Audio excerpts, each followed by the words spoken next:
Alright, Shalom.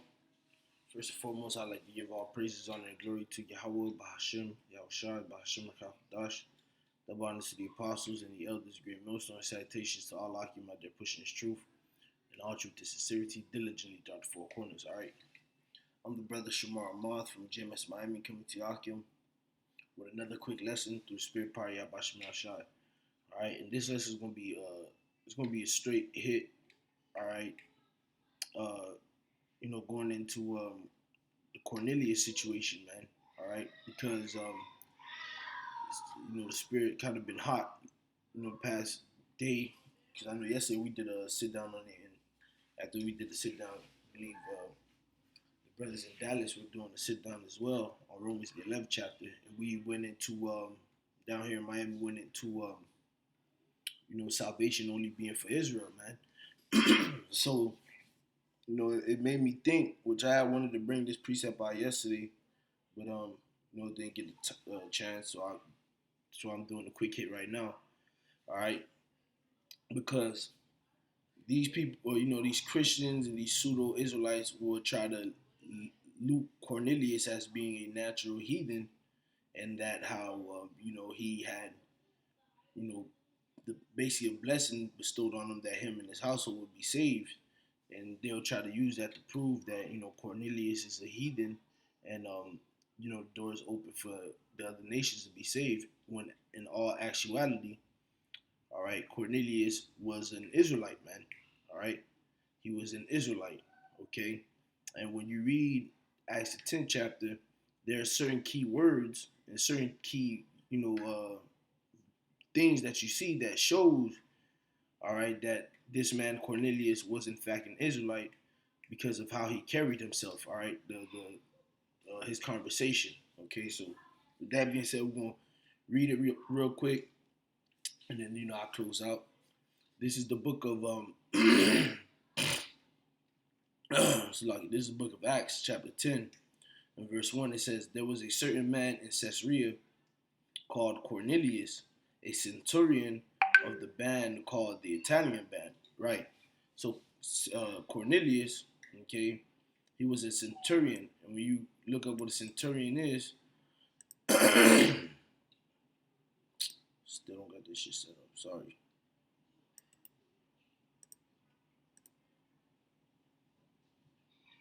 When you look up what a centurion is,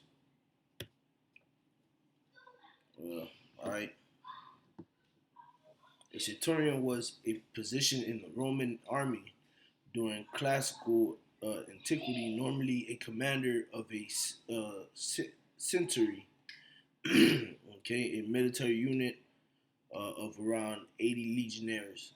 Okay, so the centurion was a captain over, I believe it was supposed to be like 100 men. Okay, 80 to 100 men. All right, and this is the type of headdresses they wear and things like that. So Cornelius, this man, all right, he was the captain, all right, over a group of Roman soldiers that were called the Italians, the Italian band. Okay, so his jurisdiction was over the Italian band of the Roman army. Okay, verse 2. This is where the key words start to come into play, and you must, of course, have reading comprehension, and also the Spirit must open your eyes as well for you to see it, man. It says, Acts 10:2. All right, speaking of Cornelius, a devout man. All right, a devout man. Let's look up that word devout. Devout is an adjective. Adjective, you should know that's describing somebody or something, right?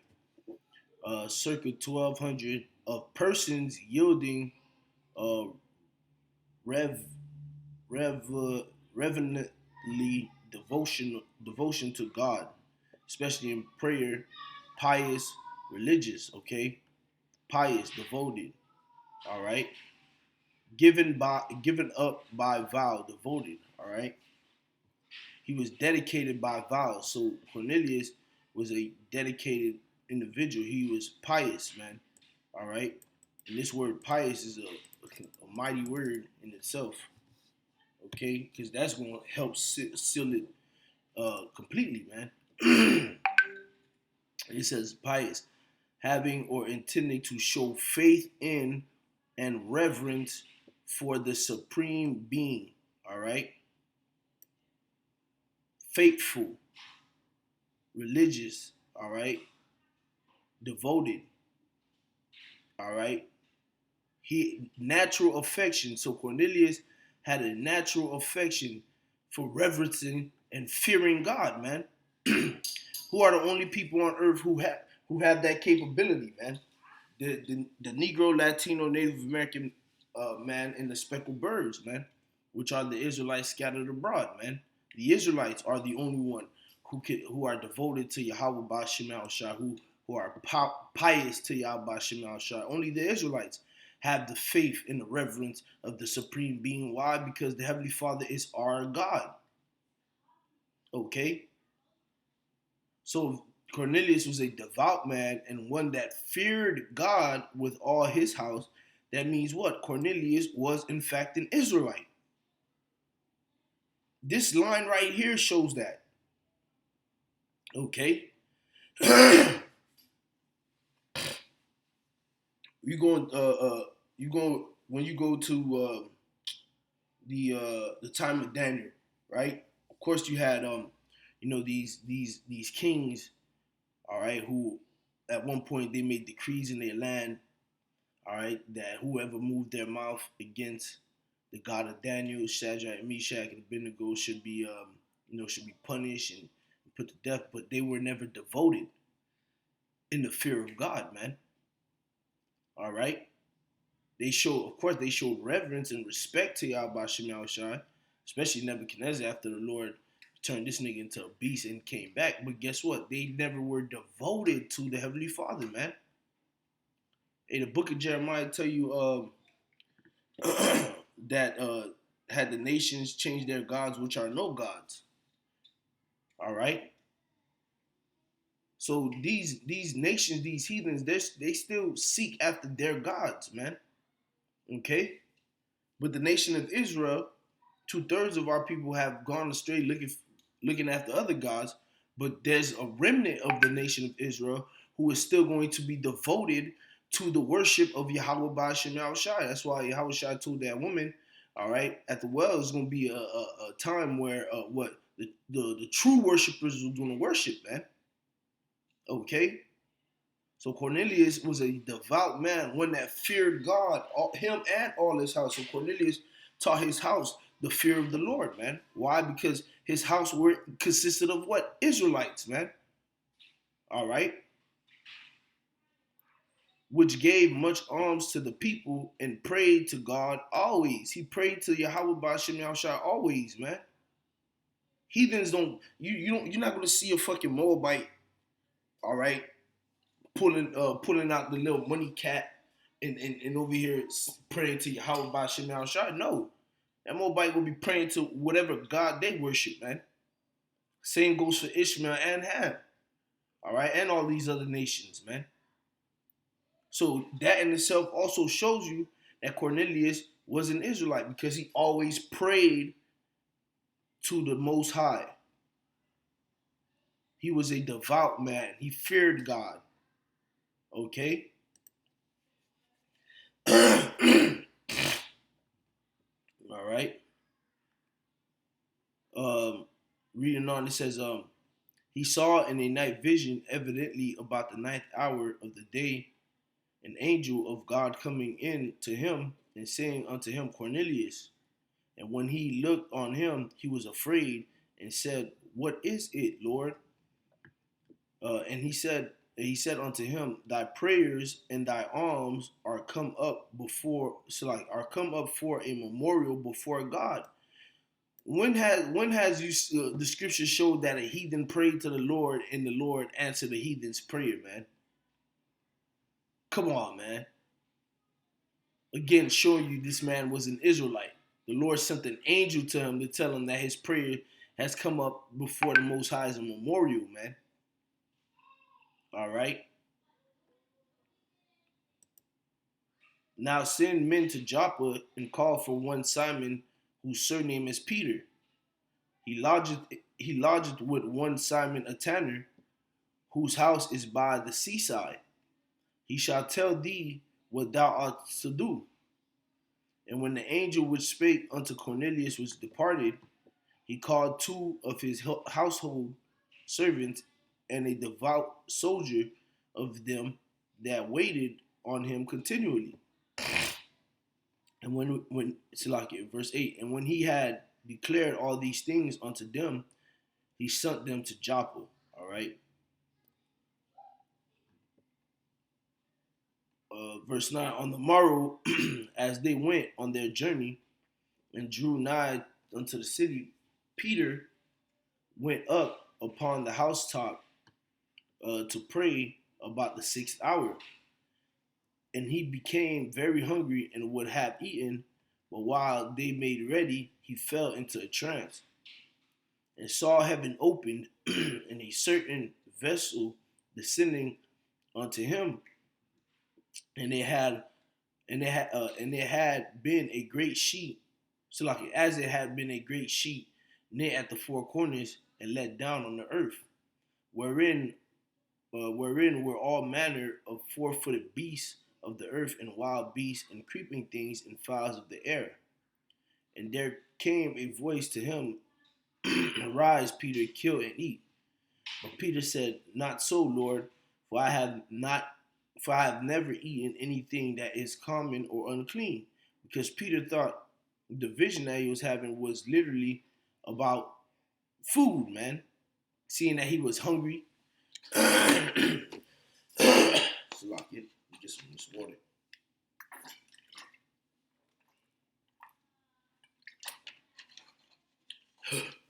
Right. Seeing that he was hungry, and he fell into this trance, and now he's seeing a blanket being brought down with a whole bunch of different creeping animals and unclean things.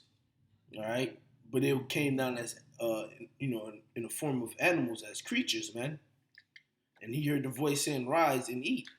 Peter like, man, no, I don't eat. I haven't eaten. I don't eat unclean food. All right. Verse 15. And the voice spake unto him again the second time, what God has cleansed, that call not thou common. Okay. And the Lord was talking about what? Men, people, man. People. Okay. Because what ended up happening to the nation of Israel, man, because of all our disobedience from the point of us leaving Egypt and coming over here, not coming over here, but getting our land, okay, it was a constant disbursement happening of Israelites getting casted out of our land, man, because of disobedience, man. Okay, the Lord sent the Assyrians to grab the northern kingdom. They got scattered. The Babylonians took some of Israel, to the land of Babylon. Some of them stayed. Some of them got displaced and scattered. Okay, the Medo-Persian Empire, the same thing. Jacob being scattered. The Greeks being scattered, running away from Antiochus and them. All right, trying to seek somewhere where we could worship God in peace. All right, without being persecuted. The same thing in the time of the Romans, man, being chased away and all this, man. So our people had been scattered throughout, man. So by the time the book of Acts came, the Acts of the Apostles happened, our people was scattered everywhere, man. All right. That's why when Yahweh Shah was on the earth, what did they say, man? To whom, you know what? Let me get it, and I want to get it in a different version. All right. What is that?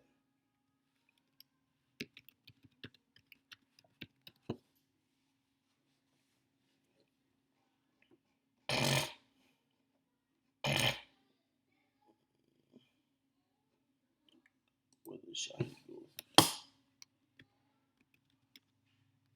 Yeah. Let's see if it come up like this.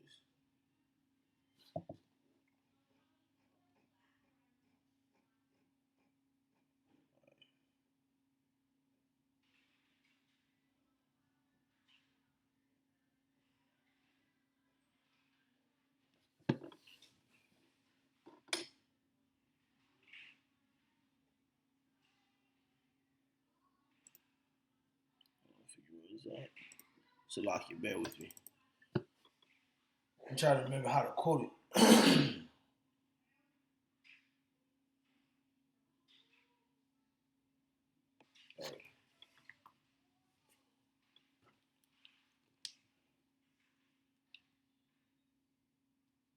Bear with me one moment.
Man, how is it quoted, man?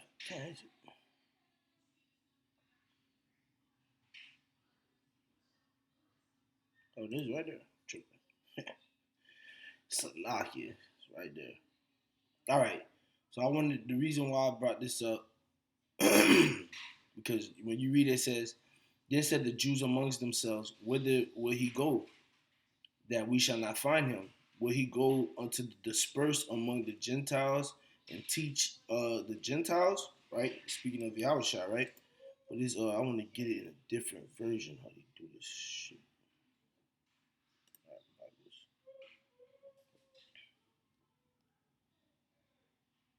Yep, right here. Boom.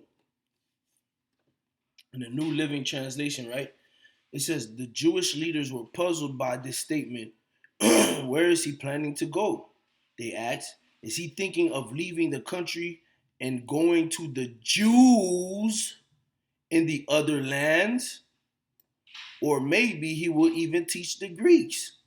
So they knew that there were what? Israelites scattered, man. Okay? And the reason why the Lord showed Peter these manner of creeping things on this knitted sheet is because the Jews, the Israelites that have been scattered via all these captivities and all this dysfunction, had end up looking, dressing, behaving, and sometimes, well, not even sometimes, and at the point of taking their customs, taking the customs as the heathens upon themselves, man. So you had Israelites looking like Hamites, man, moving like Hamites. You had Israelites moving and talking like Greeks, okay? With fucking tribal tattoos, with Alpha Sigma. You see it today, man. They don't, they didn't look like the natural Israelite look, nor did they carry themselves like Israel, man. All right, and the Lord was preparing Peter's mind to realize that the church was about to be opened up to the Israelite foreigners, man. Okay, so Cornelius was what? An Israelite foreigner, man. All right, and that's why the Lord gave that report. That what? Let me just get straight down to the point.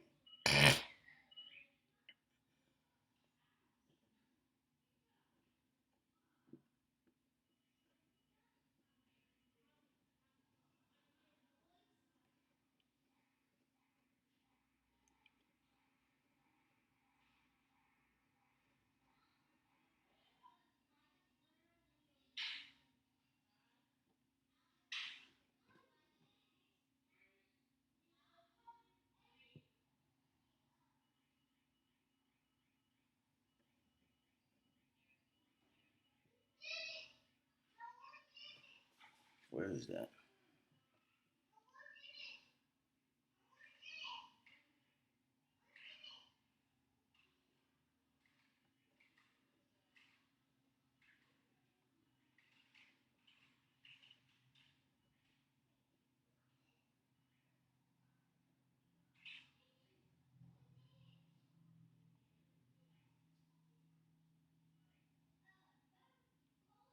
I'm trying to remember where it's at, where it says him and his household will be saved. But nonetheless, that's why the conversation was thus, man.